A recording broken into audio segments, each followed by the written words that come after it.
Prime Minister Modi has made an appeal to MPs moments ahead of the winter session of Parliament, saying that the House must run smoothly and peacefully.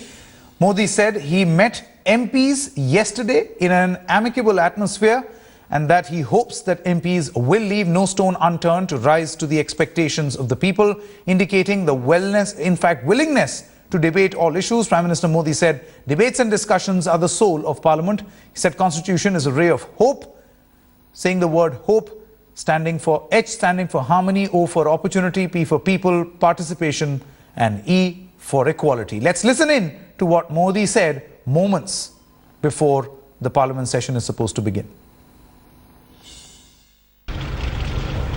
26 नवंबर 1949, 26 नवंबर 1949 आज ही के दिन भारत के संविधान को स्वीकृति दी गई थी। भारत सरकार ने इसे संविधान दिवस के रूप में हर वर्ष मनाने का निर्णय किया है।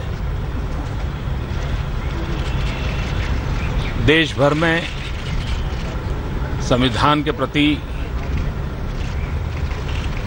जागरूकता बढ़े, विद्यार्थियों में भी संविधान के प्रियम्बल का पाठ हो और एक सहज अपने स्वभाव का हिस्सा बने धीरे धीरे, ये हमारा प्रयास है। यह भी सौभाग्य है कि संविधान निर्माण में जिस महापुरुष की अहम भूमिका रही वो बाबा साहब आम्बेडकर की 125वीं जयंती का ये वर्ष है और इसलिए संयोग भी बहुत ही प्रेरक है। और इसी निमित्त आपने देखा होगा ये संसद के भवन का परिसर बहुत ही चमक रहा है इन दिनों और मुझे विश्वास है कि सत्र के दरमियान भी उत्तम विचारों से, उत्तम चर्चा से, उत्तम नए नए इनोवेटिव आइडियाज से भीतर सदन भी उतना ही चमकता रहेगा।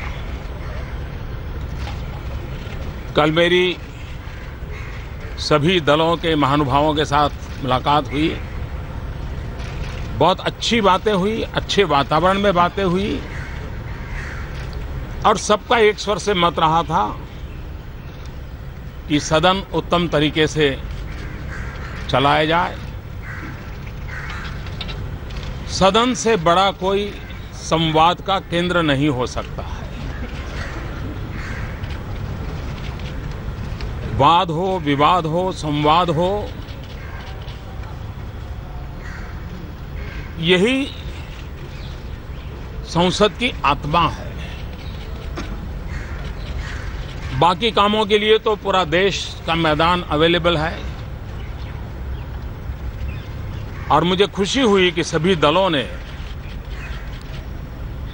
वाद विवाद और संवाद के लिए सकारात्मक दृष्टिकोण प्रस्तुत किया है और मुझे आशा है कि देश संसद के पास जो अपेक्षा कर रहा है, हम सभी सांसद मिलकर के उस अपेक्षाओं को पूर्ण करने में कोई कमी नहीं रखेंगे। आज 26 नवंबर संविधान का दिवस है। हमारा संविधान it's a ray of hope, एक आशा की किरण है, पथदर्शक है, हमारे मार्ग को लगातार प्रकाशित करता रहता है। और जब मैं होप कहता हूं तो होप का मेरा मतलब है H for harmony, O for opportunity, P for people's participation, E for equality.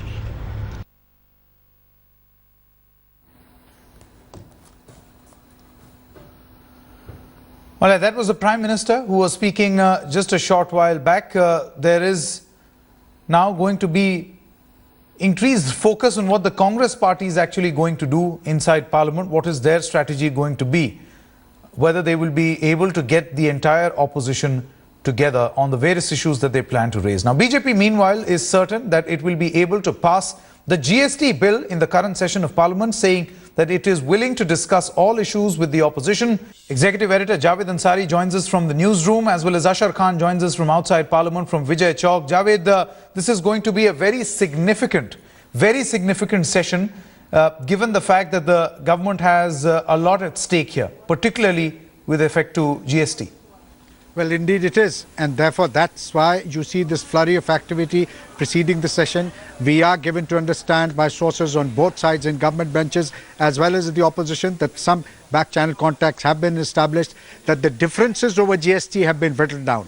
They haven't been totally taken care of, but they've been whittled down. And now comes the political decision. The Prime Minister will have to take a political decision of the three substantive conditions laid down, issues flagged by the Congress party. Congress sources say at least two will have to be conceded before the Congress can think in terms of lending its support. So everything now hinges on the call that the Prime Minister takes, the Finance Minister takes, and also their ability to bring everybody around. Because the opposition also now realizes that while boycott can be a shock tactic, it cannot be your stock tactic. You cannot completely, wash out session after session. So there also, now you have to provide, both sides need to provide elbow room to each other so that a rapprochement and a common ground can be found. Absolutely. Javed, do stay on with us. We also have Ashar Ahmed Khan joining us. Ashar, we are just, for the benefit of our viewers, telling them which party stands where as far as the GST is concerned. Now, when the Prime Minister says that he has hope, he is hoping, then what is he actually hoping? That all these parties which are against, their support is quite crucial in the Rajya Sabha, actually come along? And if so, what are the efforts being taken by the Treasury benches? Well, by and large, most of the parties are for GST. These are only three sticking points which the Congress has. Now, the government has said that they will reach out to the Congress party. In fact, what we've been given to understand that the Prime Minister has authorized the Finance Minister to reach out to those parties. Now, it is all about narrowing the differences and the government paying heed to the opposition's demands, which is letting them have their say and the government can have their way.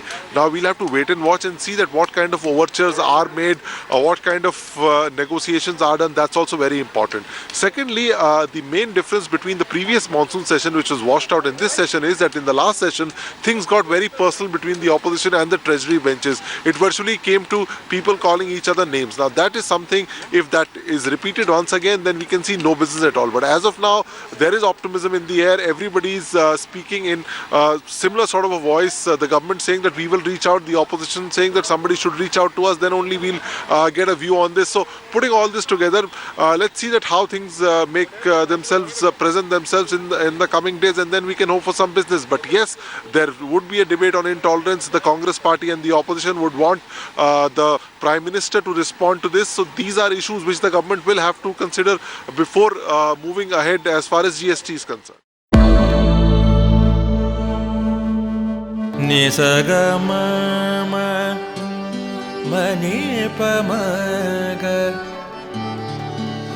pa ma ga sa ni pa ma ni sa pa sa.